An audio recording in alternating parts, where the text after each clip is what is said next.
Well, right now we are celebrating Tamasha and we are happy that to be promoting the film together. Hopefully Imtiaz will join us soon. He's been busy with the mixing of the film. Today Imtiaz has kept a dinner in my honor of returning and starting the promotions. And I'm very happy because he pulled my leg in the last video saying that, you know, कि मैं promotion नहीं कर सकता और ये पूरे इसकी जिम्मेदारी दीपिका पर सौंपी गई है. So this is just to kind of, just to charge me up. But we are now in full flow and we hope to really meet a lot of people and spread the message that Tamasha is releasing on 27 November. I find it very exciting that I'm sharing, everything that we've done. We're going to be sharing with you either with Tamasha or my future films. So I think it's a very, very exciting time. It's been a great year for me.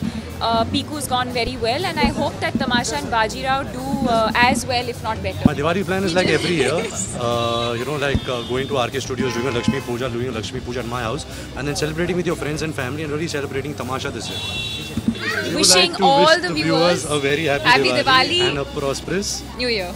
See you. Thank you.